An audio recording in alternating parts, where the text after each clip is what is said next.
di tengah kita sudah ada Dr. Dewi Friska. Siang, Dok. Selamat siang, Dokter. Iya, Dok. Ini ada kabar, Dok, ya, yang mengatakan bahwa tempat tidur yang kotor dapat membuat asma sering kambuh. Ini fakta atau mitos, Dok? Itu fakta.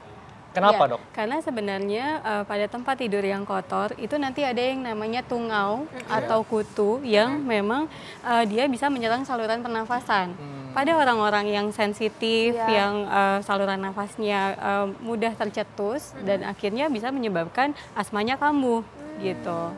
Tapi bagi yang sebelumnya memang tidak ada asma, apakah bisa kambuh asmanya, Dok? Bisa kena asma?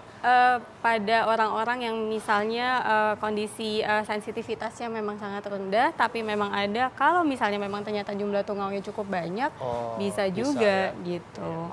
Dan juga saluran-saluran nafas, kuman, dan lain-lain juga akhirnya kan akan banyak di alas tidur kita dan di tempat tidur. Iya, oke, Dok. Ini ada lagi nih, Dok. Katanya tempat tidur yang kotor ini dapat mengakibatkan penyakit kulit, terutama spray ya, Dok, ya. Ini fakta atau mitos? Fakta juga. Jadi kalau di tempat tidur sama seperti tadi, ada tungau yang memang dia menyerangnya adalah kulit manusia. Jadi dia makan kulit manusia dan yang paling menyeramkan kali ya, karena tungau itu kecil, tidak kelihatan. Jadi kadang-kadang kalau misalnya kita diamkan, kita pikir tempat alas tidur kita belum kotor, tapi sebenarnya tungaunya itu sudah hidup, dan tungaunya itu satu tungau dia bisa menghasilkan 2-3 telur per hari. Dan kalau tempat tidur kan luas ya, berarti kan tungaunya, telurnya bisa banyak sekali.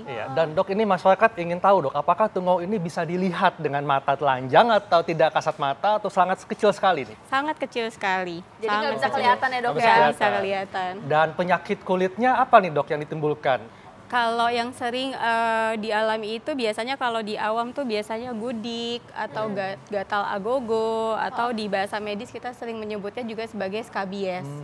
Nah, biasanya kalau misalnya skabies ini juga banyak menyerang di kelompok-kelompok yang misalnya tinggal bersama, tapi pembersihan alas tidurnya juga tidak seperti secara di asrama rutin. gitu ya, Dok, yang biasanya tertular. Iya, gitu. Oke, ini ada lagi nih, Dok, fakta atau mitos bahwa sebaiknya mengganti spray tempat tidur sekali dalam seminggu, Dok?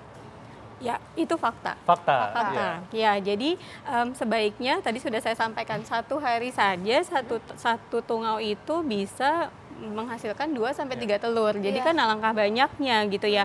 Tapi kita juga kalau misalnya nyuci tiap hari kan juga capek ya.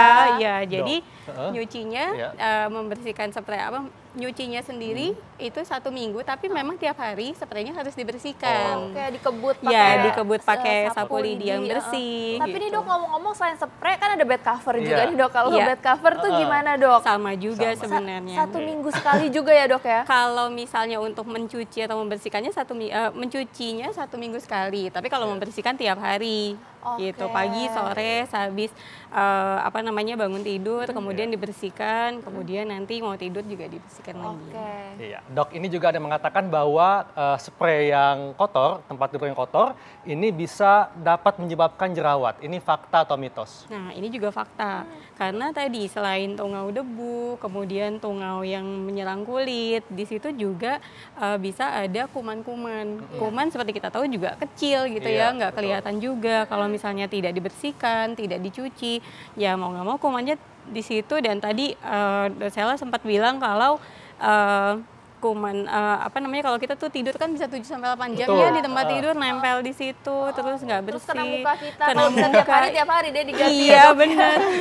Dok, tapi ini ngomongin cuci spray, masyarakat ingin tahu, Dok, ini cuci spraynya apakah menggunakan air panas, kemudian secara manual atau dengan mesin cuci? Kalau masalah mencucinya sendiri sih bisa dengan manual atau bisa dengan mesin cuci.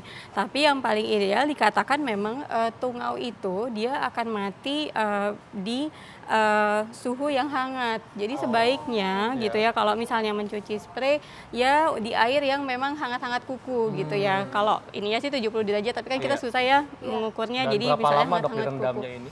Biasanya sih direndamnya 15 sampai 30 menit. oke. Kemudian nanti yang penting lagi Iya. sebenarnya adalah bukan hanya mencucinya, tapi menjemurnya. Betul. Gitu.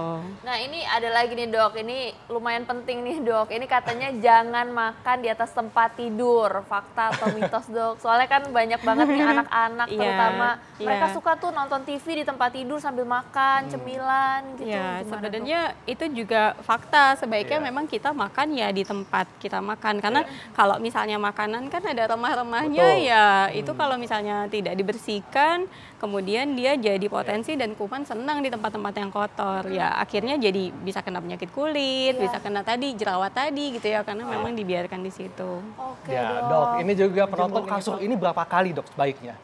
Yang paling ideal sebenarnya kalau untuk menjemur kasur Iya. itu bisa sebulan sekali Sebulan sebenarnya. sekali? Sebulan sekali, tapi dengan syarat itu nggak pakai diompolin dulu ya.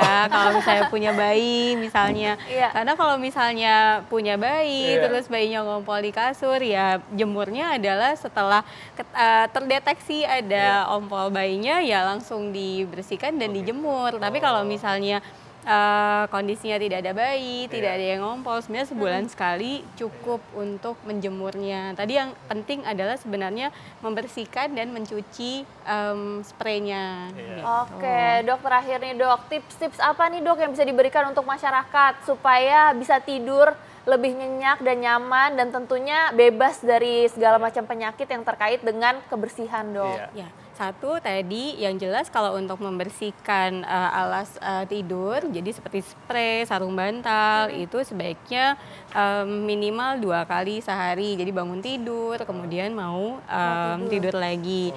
Tapi kalau untuk mencuci sarung bantal dan alas kasurnya bisa seminggu sekali. Kemudian jangan lupa sesudah itu dijemur, tapi dijemurnya juga harus kena sinar matahari supaya nanti kuman tungau yang tadi bisa mati. Dan kemudian untuk kasurnya sendiri, kalau misalnya tidak ada yang anak kecil gitu ya, yang ngompol, itu bisa dijemur minimal 1 bulan sekali. Oke. Satu lagi dok, ini Ya. bagaimana dengan kondisi kamar yang ber-AC? Ini kan lebih lembab, dingin. Iya. Apakah bisa membantu perkembangbiakan tungau dan kuman lainnya? Nah, sebenarnya kamar ber-AC kalau di Jakarta, daerah tropis memang rata-rata semua kamar menggunakan AC ya, Iya. tapi jangan lupa gitu, ada fase di mana harus ada ventilasi atau pertukaran udara. Jadi misalnya pagi hari itu sinar matahari lagi bagus, ya AC-nya dimatikan, kemudian nanti jendela dibuka sehingga ada pertukaran udara dan sinar Jadi matahari. bisa mengurangi pertumbuhan tungau dan kuman lainnya dok Iya, ya? iya.